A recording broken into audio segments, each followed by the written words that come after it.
So climate hysteria is pushing people not to have kids. Let's have a look. Hello everyone and welcome to this episode of Heiser Says. This is a topic that appears every now and then, brought about by the anti-natalists, those frankly against humanity, and are using climate change as a way to justify not having children.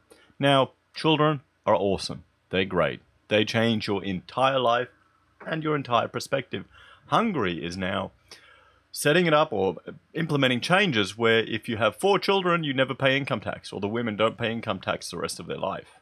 Cha-ching, because they realize that they need to have a growing population to maintain their civilization, and they don't want to just replace people with incompatible cultures from foreigners who don't share their values.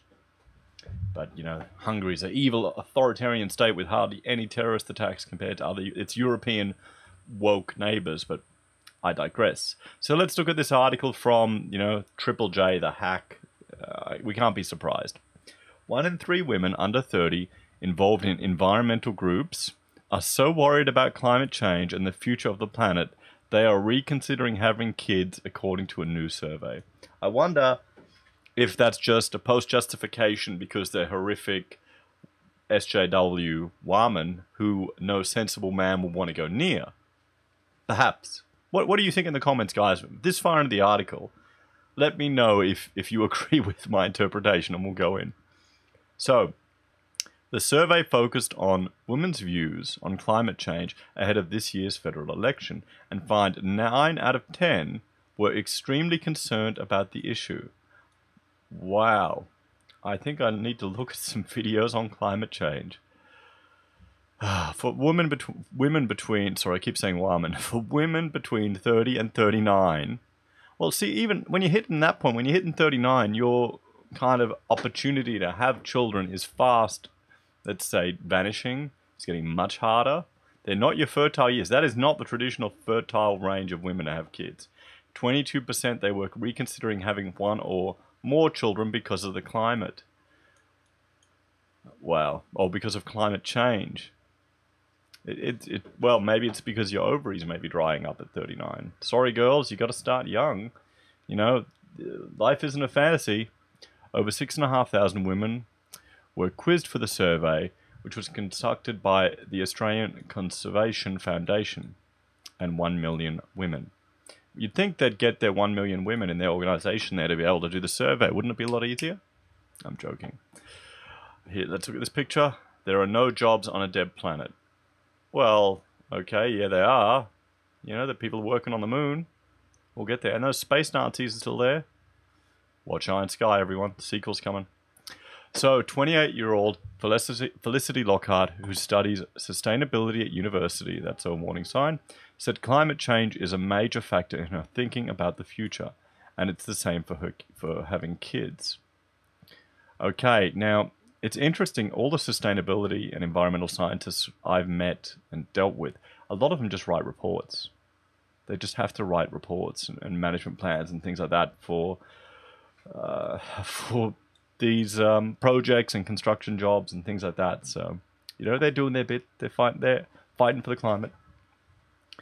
If I don't take climate change into account for that big decision, but I'm taking it into account for all these little decisions in my life, it doesn't make sense if I ignored it, she told Hack. Okay, sure. What I'm concerned about is that it's beyond an environmental issue. It swells into those spheres of economic issues and social issues as well. Yes, and increasing your population has benefits for the economy. Increasing population that shares the cultural values of the civilization you reside in is good for social issues, generally. Last year, the United Nations Intergovernmental Panel on Climate Change, or the IPCC, warned the world has 12 years to act to avoid the catastrophic impacts of climate change.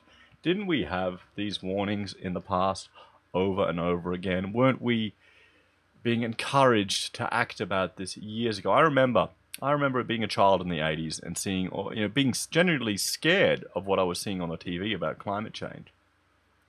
That's what, 20 years ago? No, 30 years. Damn, I'm getting old. 30 years ago. 30 years ago. That's more than those 12 years. And now pollution in many parts of the Western world is significantly less. Environmental ways of manufacturing objects is significantly improved.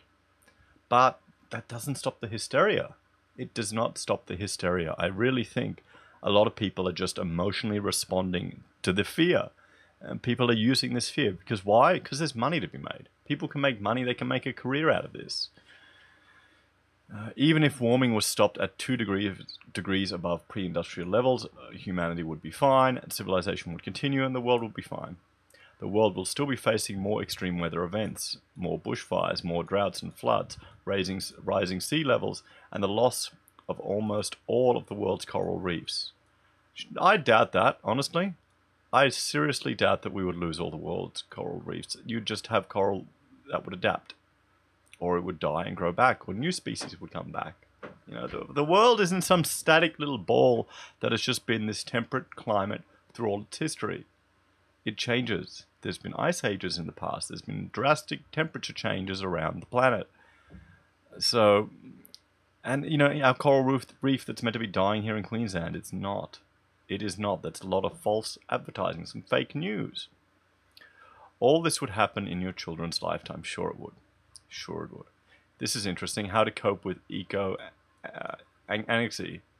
Eco-anxiety. I should look at that, honestly, because that is definitely something that's happening more and more. 21-year-old Mariah Appleby's decision not to have kids is twofold. Firstly, she's concerned about the future they will face without us addressing climate change. Bringing a new human into this world, their future might not be guaranteed because of climate change and everything that's happening. Sure. Where are they going to... You think... I'm going to pause again and ask, you think they're going to pull out a Trump card? We'll see. There's not much left. Let's see if they can do it. But she also made the decision to not have kids because of the carbon impact of having children and bringing another person onto the planet. Okay? Here's a way. I'm gonna do a video after this. Not right now, but I'll plan to do one on 5 ways to mitigate your climate impact as a separate video. But let's just talk about a few here with having kids. Here's one. Buy second-hand clothing. Just buy second-hand clothing. Reuse the kids' clothes. Buy second-hand toys for your children. Go to the op shop. Buy them again. There you've cut the carbon impact, the environmental impact of that product in half because it's gotten twice as long a lifespan, if not more. Maybe you don't buy your 5-year-old a bloody iPad full of conflict minerals from all over the world. You know, maybe you don't spoil the crap out of your kids. Or you don't fly them overseas every year for 2 holidays. Then you'll reduce their carbon impact. That's it. It's just that simple. A kid running around your house doing their thing, playing, doesn't have a huge carbon impact, okay? They do not eat that much food compared to you. Some, I'm sure they will when they get older, but by then they can earn their own money.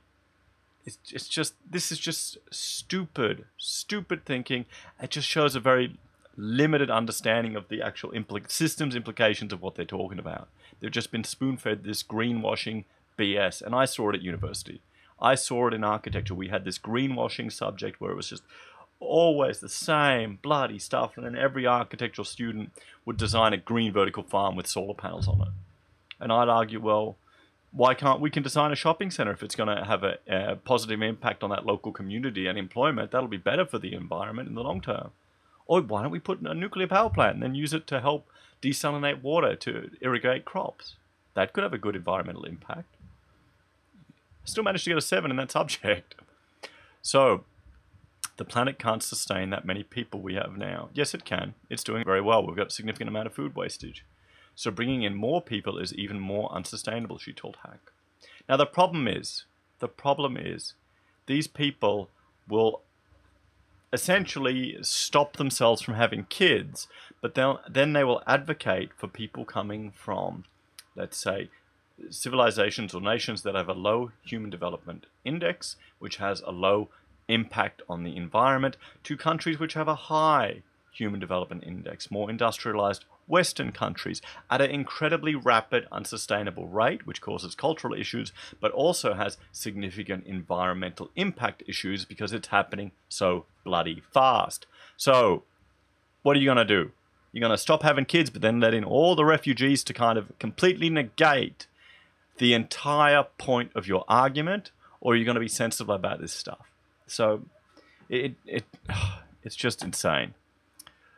But her mum's not a fan of the decision. Yes, Rachel was just talking to me yesterday, about unintended, older people that don't, unintended not grandparents, should we say.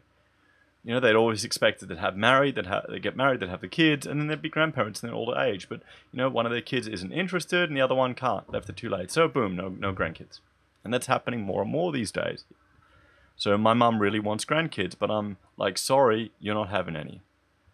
It's kind of selfish in a way, although my mother probably gets exhausted at the 4 grandkids we've given her, but, you know, she loves it.